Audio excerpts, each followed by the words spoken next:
എനിക്ക് തിന്നാൻ കുറച്ച് ഞാഞ്ഞൂല് പോലത്തെ സാധനം. എന്താണ് അരി അത്? നൂഡിൽസ്. അഡിൽസ്. അത് തന്നെ. അത് കുറച്ച് മേടിച്ചു. വരുന്നില്ല? ഞാനില്ല. ഞാൻ ഒരു പ്രാവശ്യം പട്ടണത്തിൽ പോയിട്ടുള്ളൂ.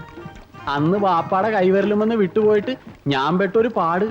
പിന്നെ ഉമ്മാടേയും ബാപ്പാടേയും ഭീമാപ്പള്ളിയിലൊക്കെയുള്ള നേർച്ചയുടെ ബലം കൊണ്ടാണ് ആ മീൻകാരൻ അമ്മ തന്നെ വീട്ടിൽ കൊണ്ടുവന്നാക്കിയത്. അതിന് ഞങ്ങളൊക്കെ ഇല്ലേ? എന്തിനാ നീ പേടിക്കുന്നേ? ഞാനില്ല. നമുക്ക് വേണമെങ്കിൽ പറൂര് പോവാം. പോടാ വേണ്ട. ഇവന്റെ കവിത കൊടുത്തിരിക്കുന്ന എറണാകുളത്ത് പത്രമാസത്തിലല്ലേ? അതിന് പറവൂർ പോകുന്നതിനാ? നീ വാ. ഞാനില്ല. എന്തായാലും ഞാനില്ല.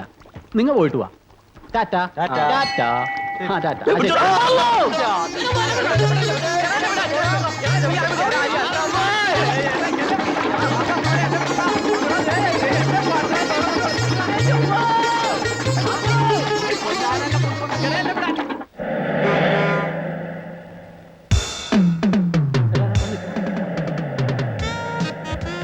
14 നിലേ. പടച്ചോനെ, ഞാൻ വിചാരിച്ച ലോകത്തിലെ ഏറ്റവും വലുത് നമ്മുടെ പണിക്കര് മുതലാളുടെ ബംഗ്ലാവായിരിക്കും എന്നാണ്. ഇത് കണ്ട. ഞാൻ നിന്നോട് അന്ന് പറഞ്ഞിട്ടില്ലേ എന്ത്? ഞാനും ബെന്നിയുടെ ബാറിൽ കയറി വെള്ളം ഒഴിച്ച് വരും? ഏയ്, എന്നോട് പറഞ്ഞിട്ടില്ല. പറഞ്ഞില്ല എന്ന് പറയുന്നത്. പറഞ്ഞില്ല എന്ന് ഞാൻ പറഞ്ഞിട്ടില്ല. പറഞ്ഞില്ല എന്നുള്ളത് പറഞ്ഞെന്ന് പറഞ്ഞപ്പോ പിന്നെ പറഞ്ഞില്ല എന്ന് പറയാതിരിക്കാൻ വേണ്ടിട്ട് പറഞ്ഞില്ല എന്നുള്ളത് പറഞ്ഞെന്ന് പറഞ്ഞാലും പറഞ്ഞെന്ന് പറയരുതെന്ന് എഴുതിയിട്ട് പറഞ്ഞില്ല എന്നുള്ളത് പറഞ്ഞെന്ന് പറഞ്ഞിട്ടില്ല. ഞാൻ പറഞ്ഞിട്ടില്ല. നിർത്തണ പണ്ടാ. അവിടെ പത്രം ഓഫീസ് അടയ്ക്കും. വേമ്പോ നടക്കട കഴുതൽ. അതോ വിടല, കൂട്ടം തെറ്റും.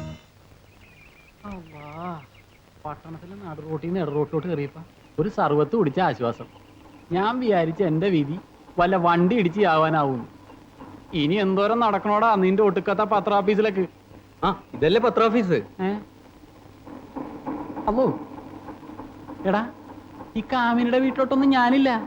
അവിടെ അവളുടെ ബാപ്പേ ആങ്ങളമാരുണ്ടെങ്കിലേ പിടിച്ച് കൈനീട്ടം വെക്കും. എടാ കഴുതേ, പാപ്പ പണ്ട് പള്ളിക്കൂടത്തെ വിട്ടപ്പോഴേ അമ്പലപ്പറമ്പിൽ പോയി വട്ട് കളിച്ചു നടന്നാ എങ്ങനെ ഇരിക്കും? അക്ഷരാഭ്യാസം വേണം. നീ പോടാ പേട്ടാസറാണി. എടാ കാമിനി എന്നുള്ള ഈ ഭാര്യയുടെ പേരാ. എന്ത് അൽഗുലത്തായാലും ശരി, ഈ പെണ്ണുങ്ങളുടെ കേസ് കെട്ടിന് ഞാനില്ല.